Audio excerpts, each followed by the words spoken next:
तो नमस्कार, सत श्री अकाल, आदाब, राम राम। मैं प्रभव लौट आया हूँ चैप्टर नंबर 3 लेके। चैप्टर नंबर 1 में आपने इंग्लैंड का पॉइंट ऑफ व्यू देखा जनवरी 1947 के, और चैप्टर 2 में इंडिया का पॉइंट ऑफ व्यू देखा। अब हम चलते हैं चैप्टर नंबर 3 पे, जिसका टाइटल है भारत को भगवान भरोसे छोड़ दो। आई होप आपको ये सीरीज पसंद आ रही होगी। लंदन, जनवरी 1947। लुइस माउंटबेटन ने कहा, शायद आपको पता हो, मुझे एक घोर संकट में फंसाया जा रहा है। बकिंगम पैलेस की बैठक में वे दो व्यक्ति बड़ी आत्मीयता के साथ मौजूद थे। वे दोनों जब भी अकेले होते, उनके बीच औपचारिकता की कहीं कोई परछाई नहीं रहती। चाय की चुस्कियां लेते वे अगल बगल बैठे थे, जैसे बरसों के बिछुड़े दो सहपाठियों के बीच अचानक मुलाकात हुई हो। माउंटबेटन के स्वर में आज एक खास तरह की ताजगी थी। ताजगी या तनाव, या शायद दोनों। वह अपने दूर के भाई सम्राट जॉर्ज 6 के सामने बैठा हुआ था। भारत का वायसरॉय बनने से बचने के लिए अगर कोई आखिरी अपील की जा सकती थी तो जॉर्ज के सामने। भारत का सम्राट कौन था? जॉर्ज ही तो था। और जब तक उसकी हाँ नहीं होगी, तब तक माउंटबेटन को जबरन भारत का वायसरॉय बना देने की शक्ति दुनिया के किसी व्यक्ति में नहीं है। वह नौजवान एडमिरल अपने सम्राट के मुंह से हाँ सुनने के लिए बिल्कुल भी उत्सुक नहीं था। जंजाल, ओ हाँ, मुझे मालूम है। सम्राट के होठों पर एक सौम्य मुस्कान खेल गई। प्रधानमंत्री मुझसे मिल चुके हैं और मैंने हाँ कह दी है। आप सहमत हो गए? माउंटबेटन ने आश्चर्य और अविश्वास से पूछा। लेकिन क्या आपने सोचकर देखा कि अगर मैं सदैव सोच समझकर ही निर्णय लेता हूं, सम्राट ने पुलकित स्वर में उत्तर दिया। लेकिन माउंटबेटन ने कहा, यह बड़ा खतरनाक मामला है। वहां की समस्याएं इतनी जटिल हो चुकी हैं कि उन्हें सुलझाना किसी के बूते में नहीं, और मैं आपका भाई हूं। यदि मैं वहां बुरी तरह विफल रहा तो सोचिए आपको कितनी बदनामी झेलनी पड़ेगी। लेकिन यदि ऐसा ना हुआ, सम्राट ने उत्तर लौटाया, यदि तुमने वहां शानदार सफलता पाई, दुनिया में मेरा कितना नाम होगा, जरा तुम सोचो। माउंटबेटन के मुंह से निश्वास निकल गया। आप आवश्यकता से ज्यादा आशावादी हैं। बकिंगम पैलेस के उस अंतरंग कक्ष में सन्नाटा छा गया। सहसा माउंटबेटन ने महसूस किया कि उसके भाई के विचार में अंतर आ रहा है। वैसे मैंने सोचा नहीं था कि ऐसा होगा, सम्राट ने विद्रूप के स्वर में शुरू किया। जब तुम दक्षिण पूर्वी एशिया में लड़ रहे थे, मैंने हमेशा यही सपना देखा कि मैं यहां से उड़ूंगा और वहां तुमसे मिलूंगा, फिर भारत जाऊंगा। विंस्टन चर्चिल ने अड़ंगे डाले और कार्यक्रम बन ही ना पाया। तब मैंने सोचा कि युद्ध खत्म होने पर तो अवश्य ही भारत की सैर करूंगा। लगता है यह सपना कभी पूरा होने वाला नहीं। कैसी विडंबना, मैं भारत का सम्राट हूं, जबकि मैं वहां एक बार भी नहीं गया। अब वहां का सम्राट का पद मैं खोने वाला भी हूं, यहीं लंदन के इस महल में बैठे बैठे। वाह, बहुत खूब। वास्तव में जैसा कि भविष्य में बता था, जॉर्ज 6 को भारत की सुप्रसिद्ध भूमि पर पैर रखे बिना न केवल सम्राट पद खोना था, बल्कि मृत्यु का ही वरण लेना था। वह भारत का एक ऐसा सम्राट था जिसके स्वागत में भारत भूमि पर कभी शेर का शिकार का आयोजन नहीं हुआ, न ही कभी सोने चांदी से मढ़े हाथियों की परेड हुई। जवाहिरात पहनकर चमचमाते महाराजाओं की कोई कतार उसके अभिवादन में झुकी नहीं, बिकॉज वो आए ही नहीं यहाँ। इतिहास में जॉर्ज सिक्स को एक ऐसे सम्राट के रूप में याद किया जाता था जो सिंहासन पर आते समय पूरे पृथ्वी की 5 करोड़ 20 लाख वर्ग मील सूखी धरती में से 1 करोड़ 60 लाख वर्ग मील धरती का किसी न किसी रूप में स्वामी था। लेकिन ज्यों-ज्यों समय बीता, यह दिव्य साम्राज्य टूटता और सिमटता चला गया। सिकंदर, चंगेज खान, नेपोलियन, दुनिया का कोई ऐसा सम्राट नहीं था जिसकी विषय पताका इतने विराट क्षेत्र पर फहरी हो जितना जॉर्ज सिक्स के में फहरी थी। किंतु उसी जॉर्ज सिक्स ने जब मृत्यु का वरण किया तो वह सम्राट केवल एक सामान्य शासक के लघु आकार में सिमट चुका था। मुझे मालूम है कि अब मैं सम्राटों का सम्राट बना नहीं रह सकता। इतनी बड़ी इस चीज को अब टूटना ही है। जॉर्ज सिक्स ने एक जगह लिखा है, लेकिन यदि भारत के साथ बिल्कुल कोई रिश्ता कायम ना रहा तो मुझे गहरा धक्का पहुंचेगा। साम्राज्य को सिमटना है तो सिमटे, लेकिन जो निहायत खूबसूरत बातें इसके तहत संभव हुई हैं, क्या उनका बिल्कुल भी कोई संबंध साम्राज्य के साथ शेष नहीं रहना चाहिए? साम्राज्य चाहे कितना ही संक्षिप्त क्यों ना हो चुका हो। स्वतंत्रता के बाद भारत ने यदि कॉमनवेल्थ में शामिल होने से मना किया तो यह अत्यधिक सदमे की बात होगी। जॉर्ज का ऐसा मानना था। जॉर्ज सिक्स की आशाएं कॉमनवेल्थ के माध्यम से शायद सचमुच रूपायित हो सकती थी। कॉमनवेल्थ को एक ऐसे संस्थान के ढांचे में गठित किया जाना था जिसमें विभिन्न रक्त के स्वतंत्र राष्ट्र सदस्यता ग्रहण करें और उन राष्ट्रों की धुरी में हो स्वयं इंग्लैंड। इस प्रकार साम्राज्य के उस सीमा तक सिमट जाने के बाद भी विश्व की राजनीति का खेल इंग्लैंड के प्रभाव में थोड़ा बहुत तो रखा ही जा सकता था। लंदन की आवाज मानी जाएगी, वह लंदन को जो सदियों तक पूरे विश्व की सांस्कृतिक, आध्यात्मिक और आर्थिक एवं राजनीतिक राजधानी बना रहा। साम्राज्य की दिव्यता भले ही लुप्त हो जाए, लेकिन लोगों को यह निरंतर याद रहना चाहिए कि कभी यह साम्राज्य कितना दिव्य था। दूसरी ओर यह भी एक कड़वी सच्चाई थी कि कॉमनवेल्थ के इस सपने को साकार करने के लिए जॉर्ज सिक्स के पास करने धरने को कुछ नहीं था। उसका दूर का भाई लुईस माउंटबेटन अवश्य कुछ या बहुत कुछ कर सकता था। कॉमनवेल्थ की परिकल्पना के साथ माउंटबेटन की पूरी सहमति थी। शाही परिवार के किसी भी व्यक्ति ने पुराने साम्राज्य में उतनी अधिक यात्राएं नहीं की थी जितनी माउंटबेटन ने, और वह केवल जबरदस्त यात्री नहीं बल्कि जबरदस्त राजनीतिक विचारक भी था। इस नाते वह जानता था कि अंग्रेज साम्राज्य की मौत होनी ही है। इस मौत पर वह बेहद दुखी था, लेकिन उसे मालूम था कि उसके दुखी होने या ना होने से अब कोई फर्क नहीं पड़ने वाला। बकिंगम पैलेस के उस अंतरंग कक्ष में बैठे रानी विक्टोरिया के उन 2 प्रपौत्रों ने एक गुप्त निर्णय कर लिया। कॉमनवेल्थ के निर्माण पर इंग्लैंड की भावी आशाओं के लिए लुईस माउंटबेटन को अब प्रचारक दूत जैसा काम शीघ्र शुरू कर देना था। एक तरह से देखे तो भारत के अंतिम वायसरॉय की कुर्सी के लिए कोई भी व्यक्ति उतना योग्य नहीं था जितना कि माउंटबेटन।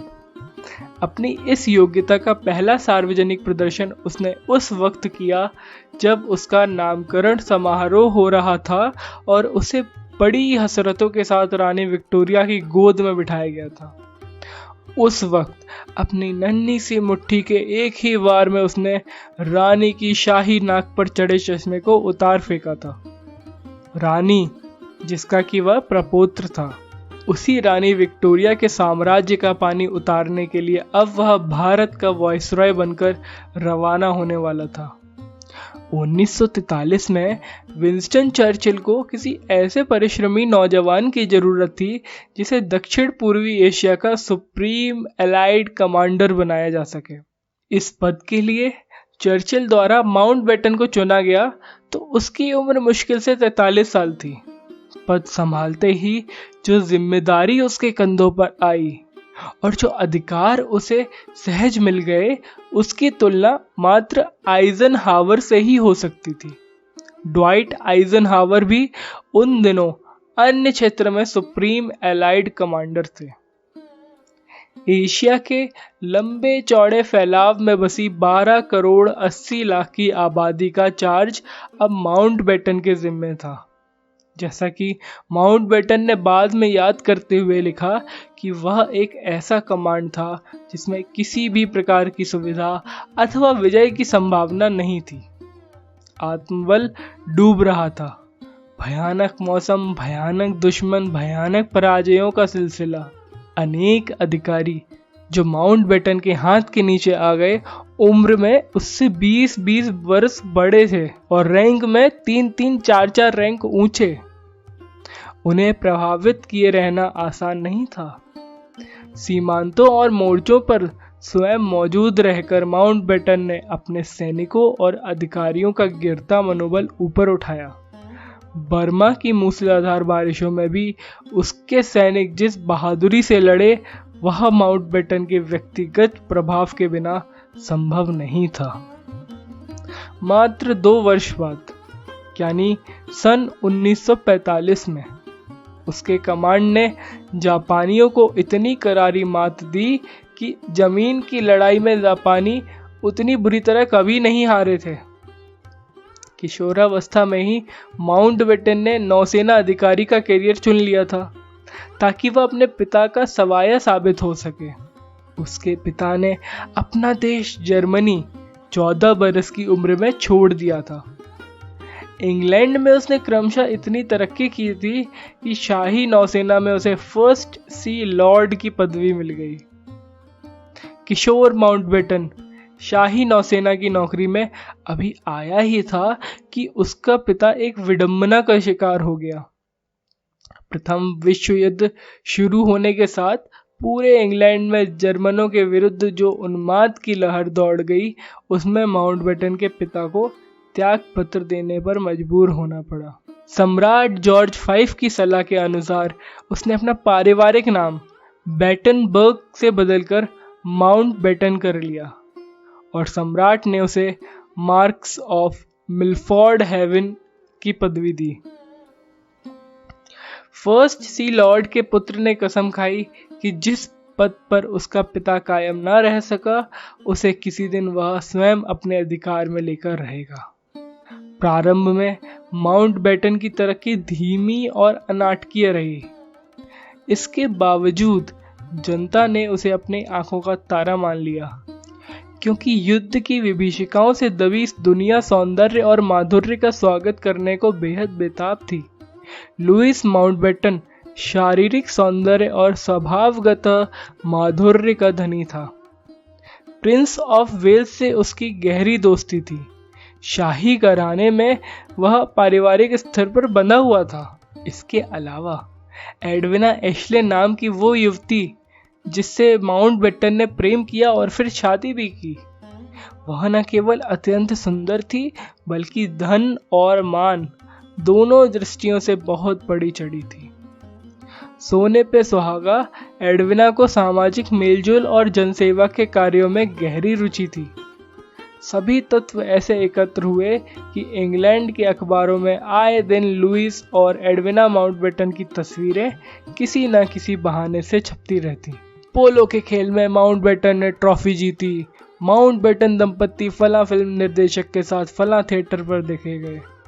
नौजवान लॉर्ड लुईस माउंटबेटन ने भूमध्य सागर में वाटर स्कीइंग की। फला डांस, फला पार्टी, फला समारोह। तस्वीरें और विवरण छापने के लिए अखबार वालों को बहानों की कमी भला हुई ही कब है। यह स्थिति 1922 की थी, लेकिन इस ग्लैमर पूर्ण तस्वीर के पीछे एक और ऐसी तस्वीर थी जिसका विशेष परिचय जनता को नहीं था और जो उस समय सामने आई जब डांस और पार्टियों के अवसर खत्म हो गए। नौसेना अधिकारी के रूप में पिता का सवाया साबित होने की अपनी कसम लुईस माउंटबेटन भूला नहीं था। अपने पद पर अत्यंत महत्वाकांक्षी होकर काम करने की और दिन रात कुछ भी ना देखने की आदत माउंटबेटन को शुरू से थी। माउंटबेटन के संगी साथी जीवन भर स्तब्ध होते रहते थे कि यह आदमी इतना काम कैसे करता है, यह कभी सोता भी है या नहीं। लुइस माउंटबेटन ने यह बहुत पहले समझ लिया था कि भविष्य के युद्धों में इलेक्ट्रॉनिक सिग्नल्स का महत्व बेहद बढ़ जाएगा। भौतिकी और विद्युतीकरण के क्षेत्रों में इतनी तरक्की होगी कि किसी भी देश की जीत या हार इसी पर आधारित रहेगी कि वह इन क्षेत्रों में कितना आगे है या पीछे है। अपनी इस दूरदर्शिता के कारण माउंटबेटन ने डेक ऑफिसर के करियर से ज़्यादा महत्व इलेक्ट्रॉनिक्स के अध्ययन को देना शुरू किया। 1927 के नौसेना वायरलेस फोर्स में माउंटबेटन अव्वल पास हुआ। फ्रांस के रॉकेट विज्ञान के महारथी रॉबर्ट एस्नॉल्ड पेल्टर के ग्रंथ माउंटबेटन ने ही अंग्रेजी नौसेना के लिए प्राप्त किए थे। उन ग्रंथों से इंग्लैंड को वी-बीमों, गाइडेड मिसाइलों और मानव की चंद्र यात्राओं का आभास, यह सब संभव हुआ।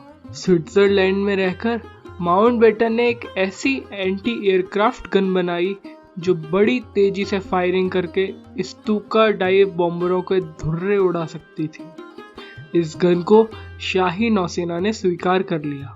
25 अगस्त 1939 के दिन माउंटबेटन ने एक नवनिर्मित विध्वंसक HMS केली का नेतृत्व संभाला। इसके कुछ ही घंटों के भीतर रेडियो ने घोषणा की कि हिटलर और स्टालिन ने एक शांति संधि पर हस्ताक्षर किए हैं, और केली के कप्तान ने इस घोषणा की गंभीरता को तुरंत पहचान लिया। माउंटबेटन ने अपनी टुकड़ी को उसी क्षण आदेश दिया कि रात और दिन काम करो ताकि केली को समुद्र में उतारने के लिए जो 3 हफ्ते की देरी है उसे अधिकतम घटाया जा सके। 9 दिन बाद जब युद्ध शुरू हुआ तो केली का कप्तान मैले कुचले कपड़े पहने हुए अपने जहाज पर जल्दी जल्दी रंग लगाकर उसे फिनिशिंग टच दे रहा था। उसके सभी नौसैनिक इसमें साथ दे रहे थे। ठीक अगले दिन एक जर्मन पनडुब्बी के मुकाबले में केली डटा हुआ था। अंग्रेजी चैनल को पार करके जहाज़ों की रक्षा के लिए विध्वंसक केली की सेवाएं ली गईं। उत्तरी समुद्र में केली ने यू बोट्स के लिए बड़ी मुसीबत खड़ी कर दी। जर्मन बमबारी और खतरनाक कोहरे की परवाह न करके केली ने नॉर्विक अभियान के बचे कुचे 6000 कर्मचारियों की जीवन रक्षा में अमूल्य सहयोग किया। टायन के मुहाने पर केली के पिछले भाग को गहरा नुकसान पहुंचा था। उत्तर समुद्र में विचरण करते समय एक टारपीडो उसके बॉयलर रूम में आकर लगा। जहाज छोड़ देने का आदेश जारी होने के बावजूद माउंटबेटन रात भर अकेला केली के ढांचे पर बहता रहा। फिर 18 स्वयंसेवकों की मदद से उसने केली को एक अन्य जहाज के साथ जोड़कर खिंचवाया और किनारे तक सकुशल पहुंचा दिया। 1 वर्ष बाद मई 1941 में केली की जिंदगी खत्म हो गई। उसने अपने बारूद खाने में एक बम झेला। माउंटबेटन का प्रिय जहाज चुटकियों में समुद्र के गर्त में समा गया। जब तक वह पूरी तरह डूब नहीं गया, माउंटबेटन उस पुल पर मौजूद रहा, जैसा कि उसने कप्तान बनने के साथ अपनी टुकड़ी को वचन दिया था। और फिर समुद्र की सतह तक पहुंचने के लिए उसने भारी संघर्ष किया। केवल एक जीवन नौका उपलब्ध हो सकी। घंटों तक उसने अकेली नौका के जरिए अपने बचे खुचे तेल सने साथियों को तैराए रखा। लगातार वह उन साथियों को गीत गाने के लिए उत्साहित कर रहा था। Roll out the barrel, roll out the barrel. और लगातार जर्मन हवाई जहाज उन पर गोलियां बरसा रहे थे। केली के बहादुर कप्तान के रूप में माउंटबेटन को पुरस्कृत किया गया। नील कॉवर्ड, जो कि माउंटबेटन का दोस्त था, नील कॉवर्ड जो माउंटबेटन का दोस्त था, अपनी फिल्म इन विच वी सर्व में केली नामक उस जहाज को धुरी बनाकर उसने मानो अमर ही कर दिया था। केली की जल समाधि के 5 महीने बाद चर्चिल ने माउंटबेटन को कंबाइंड ऑपरेशंस, संयुक्त अभियान का मुखिया नियुक्त किया। इस अभियान की जिम्मेदारी सौंपी गई कि मोर्चेबंदी में आधुनिकता लाने के लिए नए तरीके सोचे जाएं, इलेक्ट्रॉनिक्स एवं अन्य तकनीकों को अधिकतम अपनाया जाए। माउंटबेटन को, जो अपनी मेहनत, बुद्धिमानी और विज्ञान प्रियता के लिए खूब प्रसिद्ध था, भला और क्या चाहिए था। चाहे कितने ही अजीबोगरीब विचार मेरे पास लाया जाए, उसे स्वीकार करने से मैं एक का एक नहीं बिदकूंगा। माउंटबेटन ने वचन दिया। आविष्कारकों, वैज्ञानिकों, तकनीशियनों, बुद्धिजीवों और नकली बुद्धिजीवियों की भीड़ लग गई थी माउंटबेटन के चारों ओर। इन्होंने कुछ ऐसी योजनाएं बनाई जो बिल्कुल ऐसी परी कथा में से उठाई गई लगती थी। मसलन समुद्र के पानी में लकड़ी की लुगदी घोलकर पानी के विशाल मैदान को बर्फ के रूप में जमा दिया जाए, फिर इन मैदान को तैरते हुए हवाई अड्डों की तरह उपयोग किया जाए।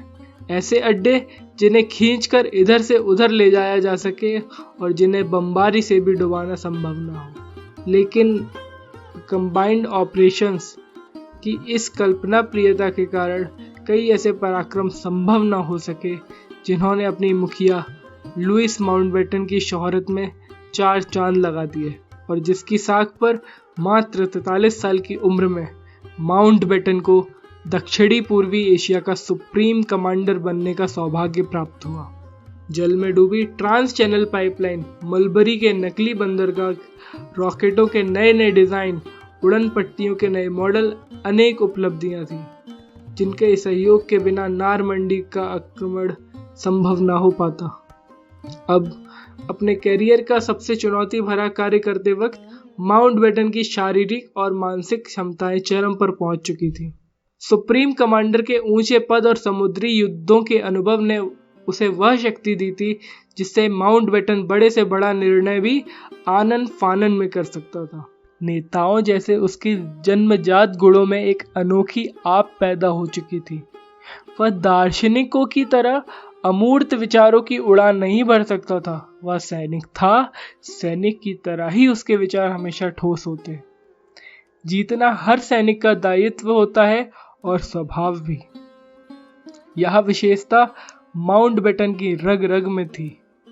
उसके चेहरे पर वह आत्मीयता थी कि टेढ़े से टेढ़े लोगों को भी एकत्र करके अपनी बात मनवा लेना और उसके लिए कभी मुश्किल नहीं रहा ये। माउंटबेटन के एक विरोधी ने भी स्वीकार किया है कि वह एक ऐसा व्यक्ति था जो अपने आकर्षण से किसी गिद्ध को भी लाश पर से उतरने पर मजबूर कर सकता था।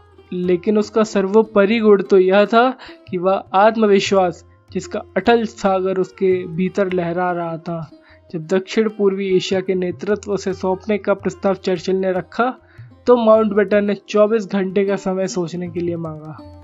इस पर चर्चिल ने खिसिया कर पूछा, क्यों, क्या तुम्हें विश्वास नहीं कि यह काम तुम कर सकोगे? सर, माउंटबेटन ने उत्तर दिया, मुझे दरअसल एक जन्मजात बीमारी है, यह मानकर चलने की कि दुनिया का हर काम मैं कर सकता हूँ। यदि एकाएक हाँ कह दूंगा तो यही लगेगा कि मैंने इस बीमारी के कारण हाँ कहा है। इसीलिए जरा सोचने के बाद हाँ कहना चाहूंगा। कहना तो मुझे हाँ ही है। विक्टोरिया के प्रपौत्र को अपने इस अद्भुत आत्मविश्वास की अब अत्यधिक आवश्यकता पड़ने वाली थी, साथ साथ अविश्वसनीय तीव्रता की भी। एक बार नौसेना द्वारा आयोजित एक नौका दौड़ में उसकी टुकड़ी सबसे आगे निकल गई थी क्योंकि माउंटबेटन ने उसे एक नए ढंग से पतवार चलाने की कला सिखाई थी। बाद में पतवार चलाने की उस ढंग को गैर कानूनी करार दिया गया और वैसी चाल चलने के लिए माउंटबेटन की काफी भर्त्सना हुई। लेकिन माउंटबेटन ने कहा, दौड़ केवल दौड़ होती है, इसमें अव्वल रहने की शर्त ही सबसे बड़ी शर्त है, जो कि मैंने पूरी की। तो जैसा कि आप लोगों को ज्ञात है, ये कहानी अलग अलग भागों में चल रही है।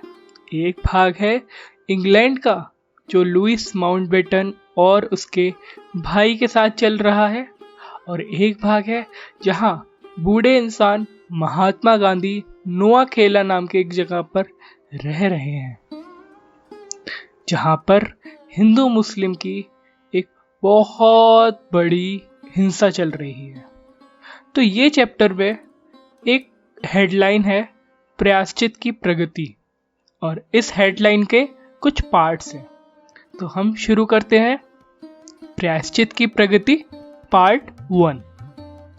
हर गांव में उनका तरीका एक ही होता। एशिया का वह सबसे प्रसिद्ध व्यक्ति गांव में घुसने के साथ किसी झोपड़े के सामने जाकर खड़ा हो जाता, यथासंभव किसी मुसलमान के झोपड़े के सामने, और आश्रय की भिक्षा मांगता। यदि भिक्षा ना मिलती, जैसा कि कई बार हुआ, तो गांधी जी किसी अन्य झोपड़े की तरफ चलते।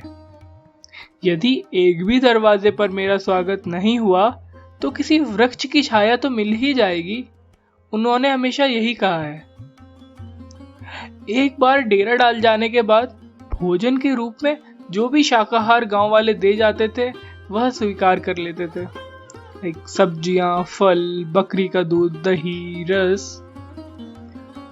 हर गांव में उनके प्रत्येक घंटे का कार्यक्रम बड़ी चुस्ती से तैयार होता। समय की पाबंदी वह हमेशा अत्यंत प्रखर ढंग से निभाया करते। उनका कथन था कि एक एक क्षण ईश्वर के उपहार जैसा है और जिसका प्रयोग मानव मात्र की सेवा में होना चाहिए।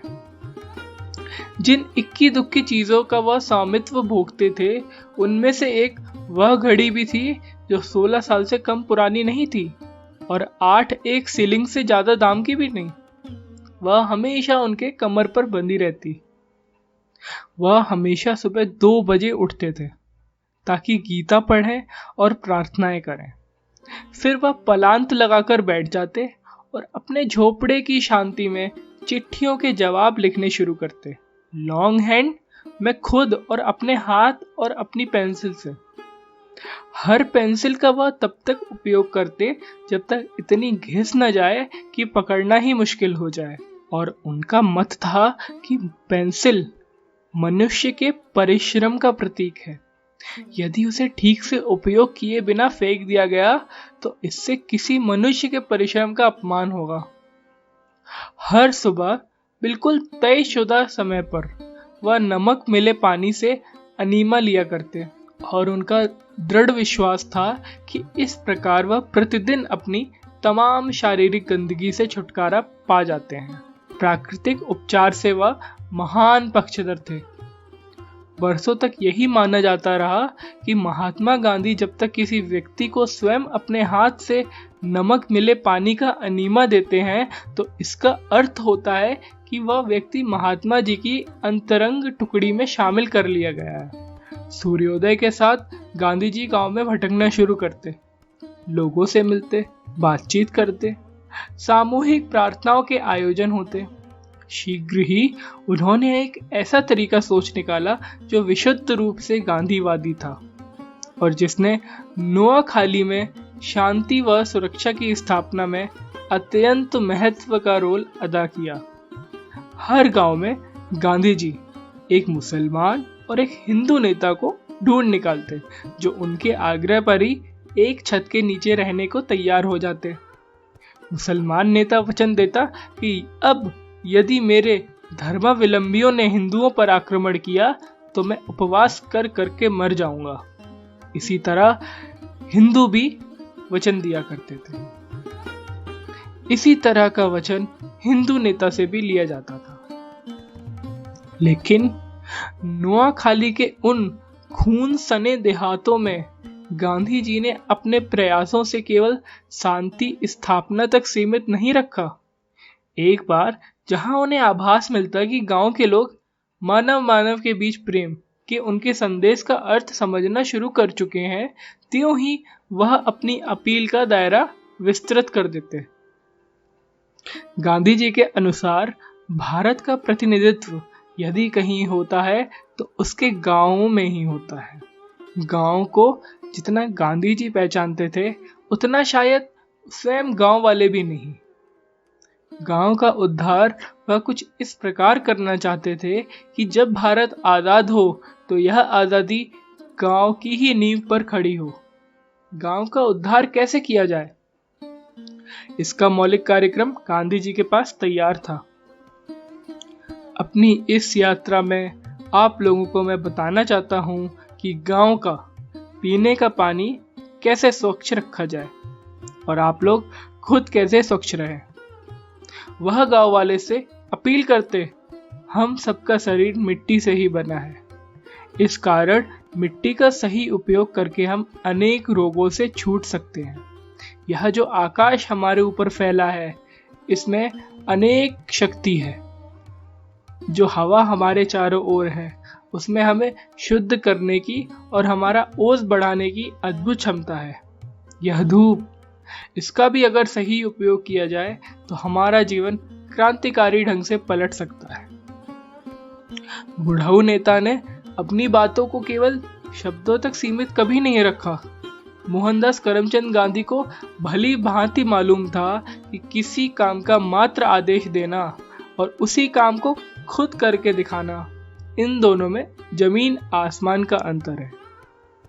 गांधी जी के अनुयायियों का दृढ़ मत था कि उनके अपने समय का सदुपयोग किन्हीं और गतिविधियों में करना चाहिए।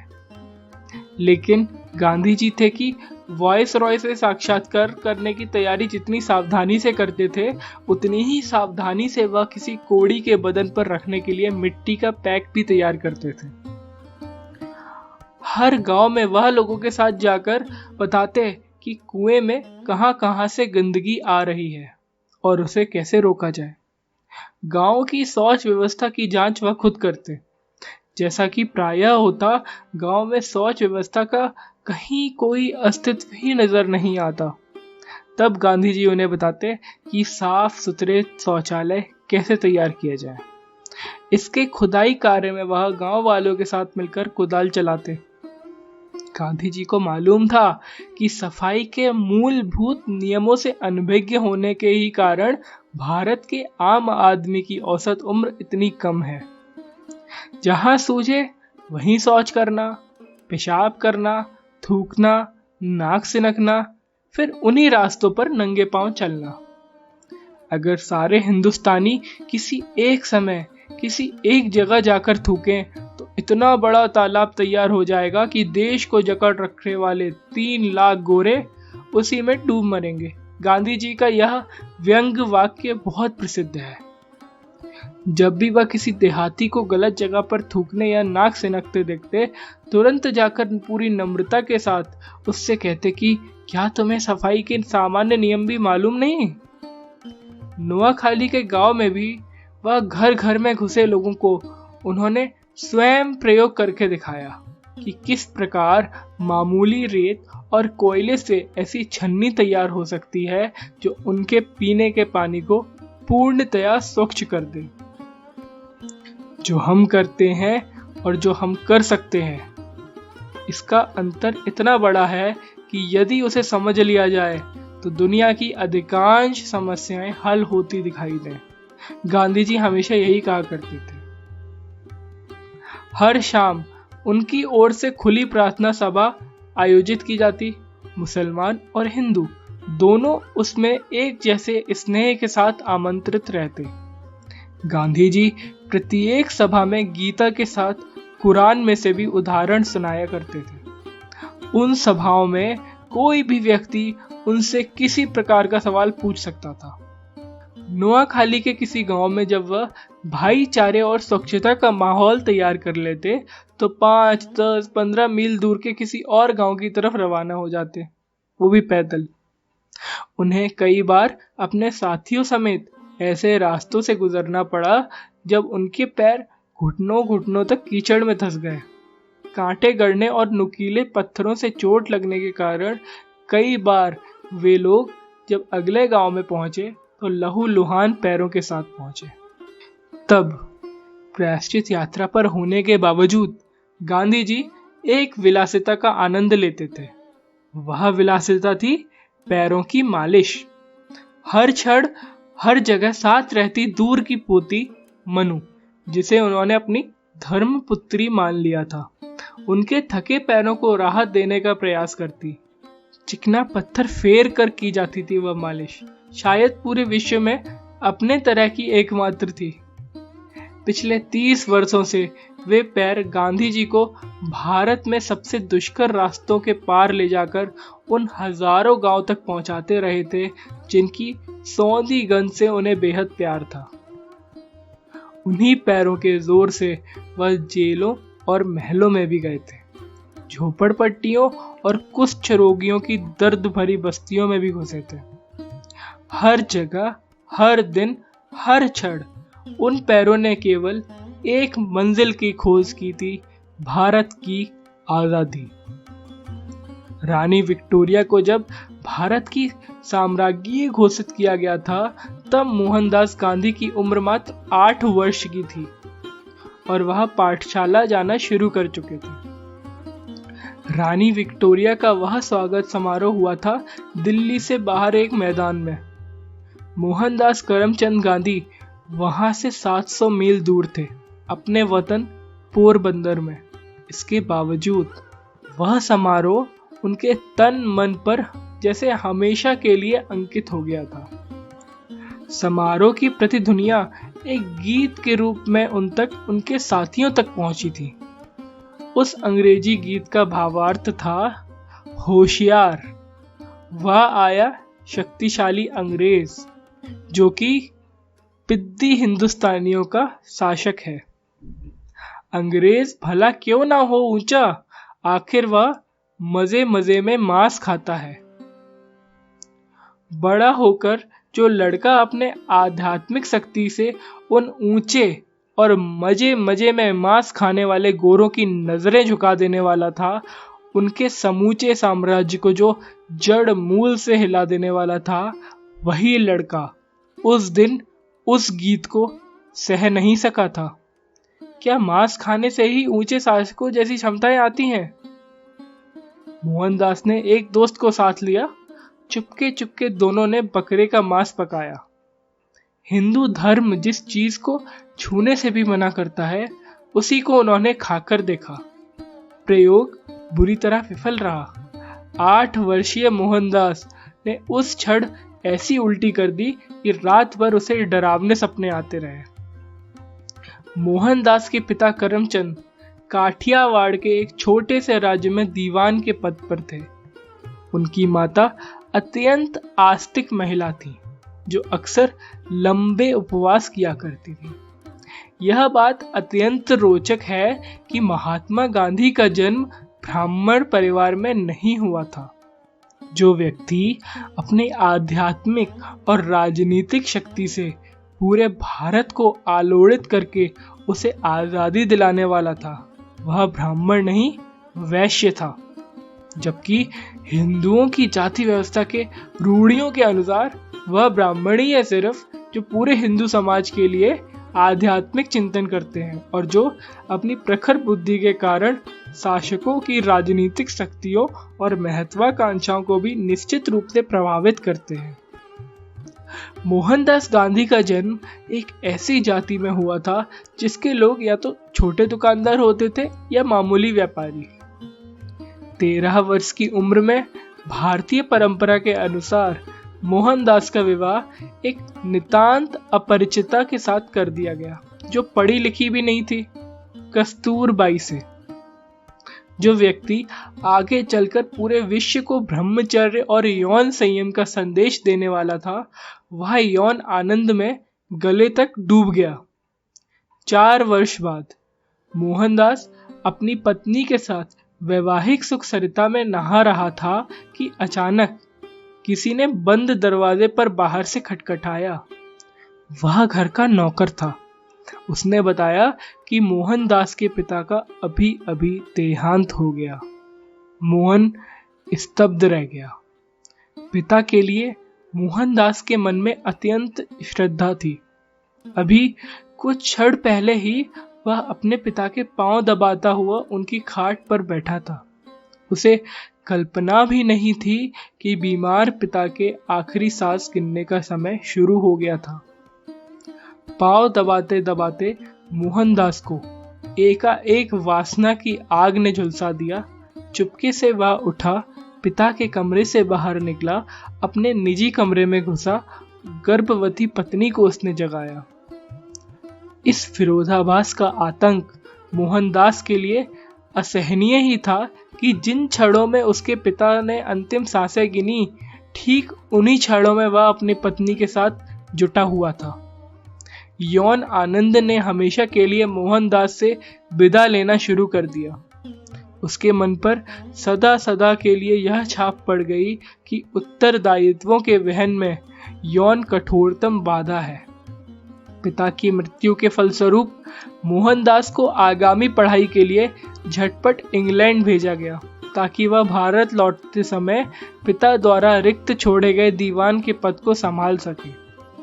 पुराने ख्यालों के हिंदू परिवार के लिए घर के लड़के को साथ समुद्र पार भेजना कोई मामूली बात नहीं थी। मोहनदास के परिवार में आज तक कोई कभी विदेश नहीं गया था।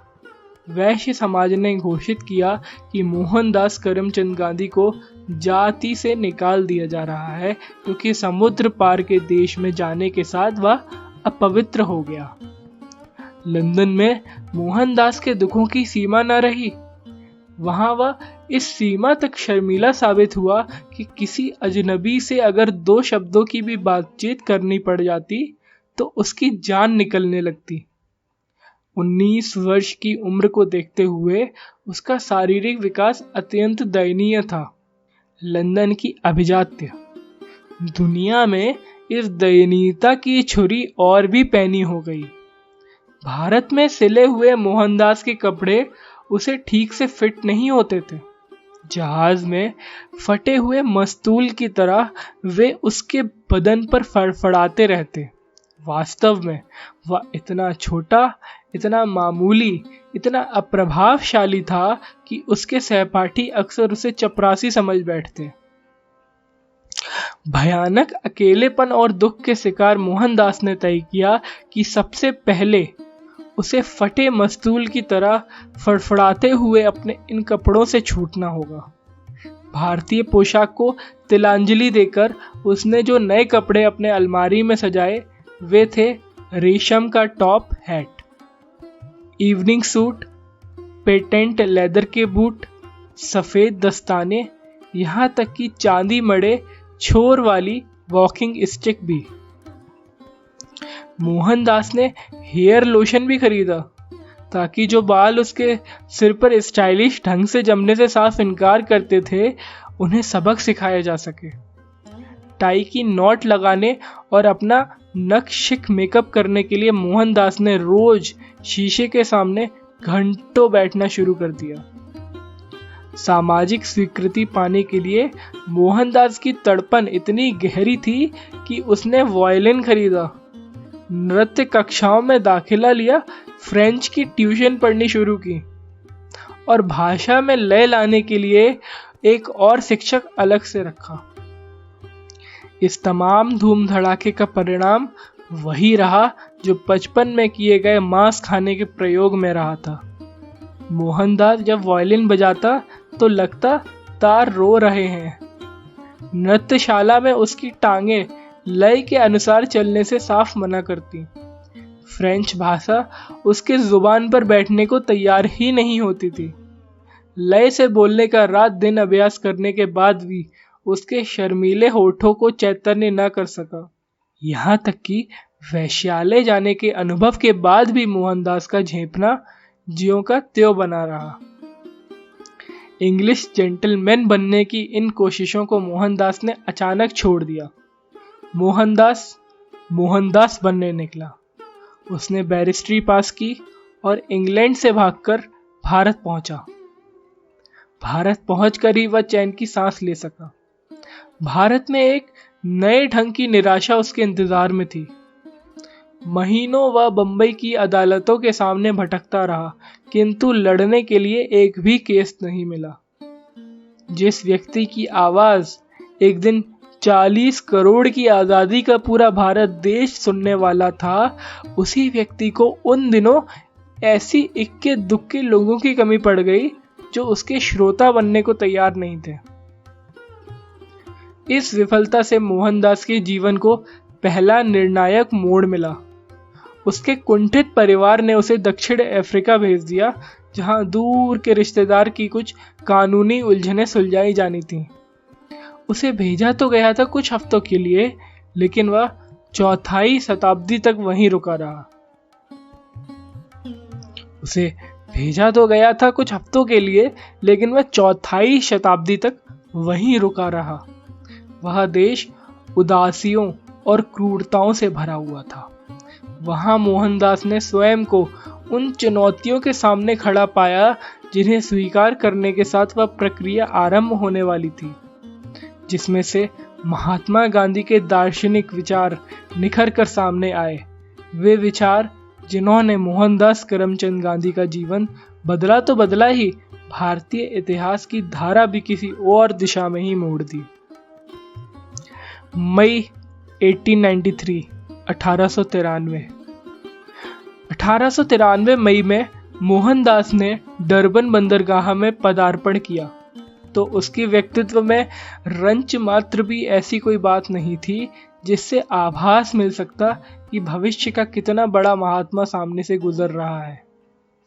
लंदनिया बैरिस्टर की फैशनेबल पोशाक में अपनी हड्डियां छुपाए उस आदमी के ब्रीफकेस में वे सिफारिशी चिट्ठियां ठुसी हुई थी जो दूर से उस धनवान रिश्तेदार के नाम लिखी गई थी कि यह नौजवान आपकी कानूनी उलझनों को सुलझा कर रहेगा।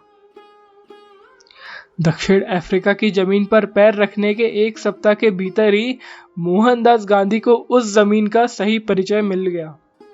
रात की गाड़ी से मोहन डरबन से प्रिटोरिया जा रहा था और 40 साल बाद भी उस अनुभव को महात्मा गांधी भूलने वाले नहीं थे जिसने उनके जीवन को कुछ से कुछ बनाकर रख दिया था। प्रिटोरिया का आधा रास्ता ही पार हुआ होगा कि एक गोरा आदमी उस प्रथम श्रेणी के रेल के डिब्बे में घुसा और मोहनदास से बोला कि जाओ तुम वहां बैठो जहां सामान आदि रखा जाता है। मोहनदास ने मना कर दिया। आखिर प्रथम श्रेणी का टिकट उसके पास भी था। रेल जब अगले स्टेशन पर रुकी तो उस गोरे ने महात्मा गांधी को उसके टिकट और सामान समेत डब्बे से बाहर फेंकवा दिया। इस शुभ कार्य को सहर्ष संपन्न करने के लिए बाकायदा पुलिस आई। शेष आधी रात मोहनदास ने खुले स्टेशन पर बुरी तरह ठिठुरते हुए बिताई। उसका सामान स्टेशन मास्टर ने लगेज रूम में बंद कर दिया था।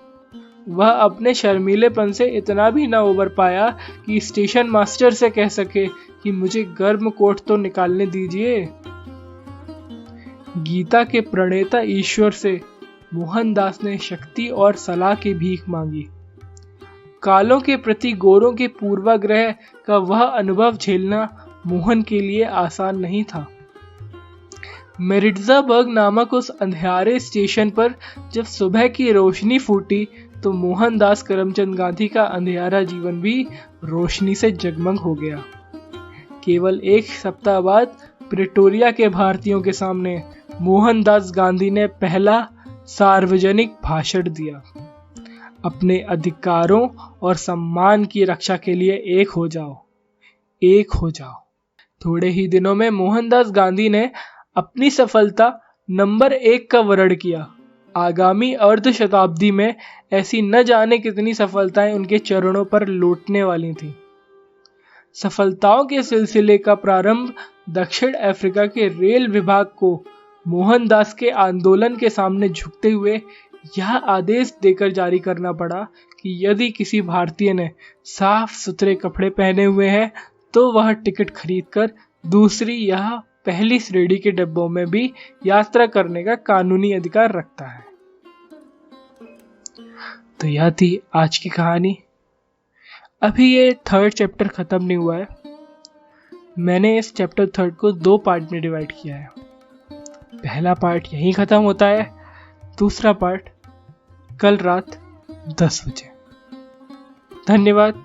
अपना ख्याल रखें, सबका ध्यान रखें।